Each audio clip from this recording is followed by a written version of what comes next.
to 30-Minute Reviews. I am Adam. We're just going to launch right in with the spoiler warning because, as the title would suggest, we're talking about Doctor Strange in the Multiverse of Madness, and that movie only came out a few days ago, and we're not going to dive into a lot of the spoilery things from the movie. We're going to talk about one sequence, because I read an article. See, because the thing is, this morning I was going to do a thing about The Flash, the most recent episode of The Flash, but I read an article last night, and I was like, no.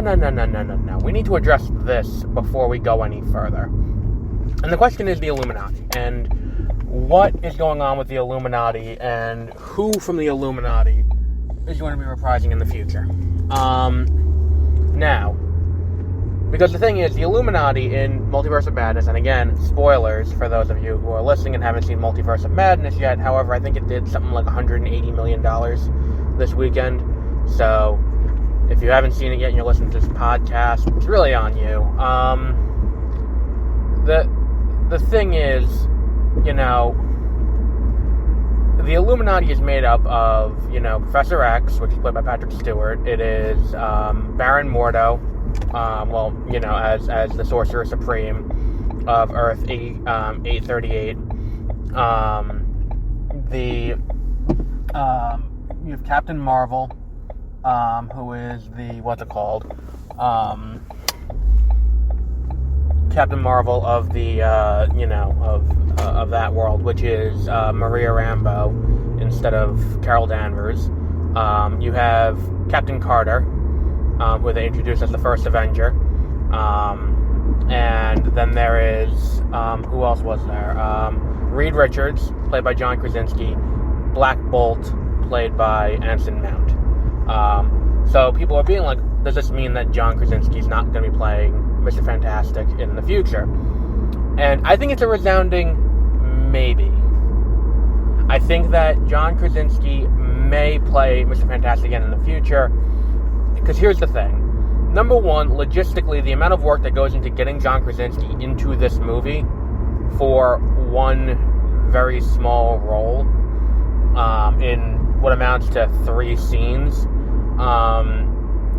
financially is improbable. And then on top of it, if it is, he's just Mr. Fantastic of the Fantastic Four, or he's just, and they introduce him as Reed Richards of the Fantastic Four. When they introduce him that way, and he's in costume as, with the Fantastic Four costume, I think the question becomes, when's he going to be playing it next, not that. And the thing that this person pointed to was the idea that it's like, well, the Illuminati on Earth 838 is all alternate versions of people. And I will contend it is not. Because they point to Mordo, who is Sorcerer Supreme. Yeah, that's true. But it's still played by Chiwetel Ejiofor. So, it's still the same guy. Captain Carter, the Steve Rogers of that Earth, if Captain Carter of this Earth follows the same story as Captain Carter of, What If, Steve Rogers is still Chris Evans. Or a Chris Evans sound-alike. But the likeness is still Chris Evans in that world. Scrawny Chris Evans from the beginning of Captain America. Who's in the Hydra Stomper armor. The What If that leads to, that leads to Lashana Lynch being, Captain Marvel, it's, did Carol die? Because it's not saying Carol doesn't exist, and in that world, Carol doesn't look like Brie Larson, but, it's not saying that this is now Carol, it's not like they said Carol Danvers is now Lashana Lynch playing her. It is, she's playing Maria Rambeau, the same character she played in Captain Marvel. Meanwhile, the TV side is where Anson Mount comes from. He comes from the Inhumans TV show that aired on ABC, which was, I think, part of the schism where the Inhumans movie was only being made as part of a deal with Perlmutter to get Captain Marvel made. And then as soon as Marvel Studios split off from Marvel Entertainment and became a studio subsidiary of the Walt Disney Company, then they canceled the Inhumans TV show, and then Marvel Entertainment was like, fine, fuck you, we'll do the TV. Well, they canceled the movie and they did a TV show. But Anson Mount played Black Bolt on that show. And what seems to be happening with these, with these things, and with the inclusion of characters from this, is that game, if someone works on the TV show, I mean, really, it's been the entire time. If someone works on the TV show, they'll bring them into the movies.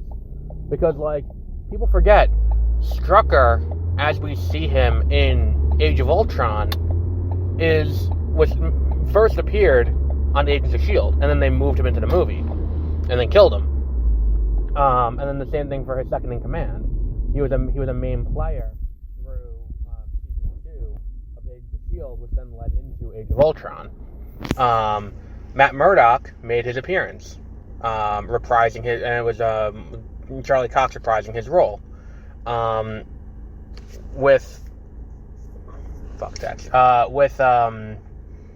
was the other one? And then, we had Vincent D'Onofrio reprising his Kingpin in Hawkeye. So they're not against bringing these people into the fold, and it's not like these are going to be one-off things. I think if we get the Echo show and Kingpin and Daredevil are if at least Kingpin's not in it, there's a problem, and I think that Kingpin's definitely in. I think Hawkeye's, not Hawkeye, what's her name is probably in. What's his name? Daredevil's probably in. And I think that if they have a need for Jessica Jones, they're not going to recast. They're going to go to Kristen Ritter. If they have a need for Iron Fist, they're probably going to recast. If they have a need for Luke Cage, they're probably going to bring back Mike Colton. So it's a matter of picking and choosing. And I think that the thing is, the lesson of this is that in terms of appearance and who is playing the role, if you play the role, that's your role. And it is your role to do with as you please. You can come back and play it if they want to bring you back. They may recast you, but that would be that would be unlikely. There are very few recastings in the Marvel Cinematic Universe. I think what we're looking at is these are people who are here to stay, because the strangers that appear in the movie, it's all Benedict Cumberbatch. There was no alternate world where there was a Strange that was played by Joaquin Phoenix, because Joaquin Phoenix was a casting decision.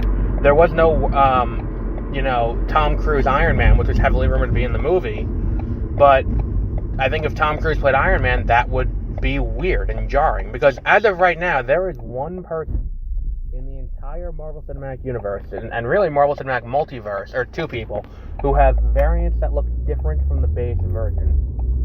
And that is Loki, who had alligator Loki and Loki with Mjolnir and the comic accurate Loki played by Richard E. Grant, and then Spider-Man, which had the 3 variants of Spider-Man in the movie. And I think it's one of those things where it's the way that they're doing it is they're going to do it the way, however they want. If they want to bring back John Krasinski, there is nothing in the movie that indicates that John Krasinski would not be back if he wanted to be back. I think the only reason John Krasinski wouldn't come back is that you kind of pigeonhole the rest of the casting. Because, I saw some casting of, who should play Sue Storm, and it's Samara Weaving and all these other people. And it's oh, those are all great. But it would be very weird if John Krasinski was married, if he's in his 40s, if he was married to a girl in his 20s, that'd be very, very strange. No pun intended. So I think that's really the question here is do they want to saddle themselves with, son of a bitch, why is there no parking? Do they want to saddle themselves with being forced to cast around John Krasinski? I mean, they can bring in Emily Blunt, which is what the very, that's what everyone keeps saying. It's bringing Emily Blunt. But I also saw someone say Kristen Bell would be a great one. And I think if they do Kristen Bell, I think that it would be a terrible casting choice. But if Dax Shepard played Johnny, that'd be hilarious. But it'd be a terrible casting choice. But, I think Kristen Bell would be a good choice. But the problem is you have to then cast around him. And I think the other, I think it's one of those things where it's I hope that I'm kind of wrong in that, because I would as much as I liked what they did with Patrick Stewart here, I'm still not 100% thrilled they brought him back, because I thought his send-off was great. in Logan, but I like how they brought him back, and I like that he was playing like the animated series version. I feel like the problem I have with this is that if that's the case, I don't want another however long it's going to be of Patrick Stewart as Professor X. I don't need more of that. I've seen 5 movies where he's playing that role in the lead. I don't need that continued. And I don't need him having that role. If they want to make him like Charlie from Charlie's Angels and have him, fill that role, then I would be okay with that. But if it's going to be more of the Xavier and Magneto show, I don't need to have... I've seen that with, with Patrick Stewart. I don't need to see more of that. So what else is there to discuss with this? I mean, it's one of those things where it's like, I don't think that necessarily... I don't think that the fact that Captain Carter's the one who's there necessarily mean... the fact that those two are there doesn't necessarily mean that he's not going to play Reed Richards. But that said, I also think that if they want to recast, they very easily could. It would just be like a younger version of the same person. Because that's the thing, is they were very specific. Like if they were to go in and it's if they had... And here is T'Challa, and it was a different actor, it'd be like, oh, they recast, and it's a different person, and they look different. But if they were like, and here is Eric Killmonger, King of Wakanda, you'd be like, oh, okay, I can see what happened there that led to this, but it doesn't change the 616 MCU. And I think that that's kind of something that people have to, adjust themselves to, is this idea that when we look at this and try and figure out what's going on, people are very quick to try and get the first article out, so that way they can get that engagement and get that nice ad revenue. But you gotta sit and think for a minute. Or if they went in and they cast, I feel like this movie would have been a perfect opportunity to generate hype for Wakanda Forever if Namor was going to be the bad guy. If just to have Namor on the Illuminati, and then at the end where it says Doctor Strange will return, it's like, yeah, no shit, Doctor Strange will return. Make it Namor will return. Where it's like Namor, he's not king of Atlantis, he's kings of Lemuria. Just do like that, and that would have been great. And that's why I think John Krasinski will be back too. Is that, we have a Fantastic Four movie coming. I think this was the announcement that they had cast him as Mr. Fantastic. And I think that this is also confirmation we're not getting Namor in Black Panther. I could be very wrong. I could be misinterpreting this, but that's how it seems to me. Because, everything that John Krasinski does... and that's the thing, too, is, if John Krasinski is not going to be playing Mr. Fantastic in the long term, they would not have designed the costume. They would not have had him... It'd be like if they brought in, if they brought in Tom Cruise, and it's and here is Tony Stark. I would be inclined to believe he's going to come back if they designed a suit and they designed, CGI to go with the suit. But, they designed the suit for Krasinski, and then they also did CGI work of Krasinski, not specifically how Wanda killed him, but also him stretching into the scene, and him stretching his arm out. And it's you don't need to do that. You could just do Wanda killing him, because then you never need to use that sequence again. But you can start working on it here. And I feel like that's what this is. So we'll wrap up there for today, and we'll be back with any more news as it happens. So until then, have a great rest of your week.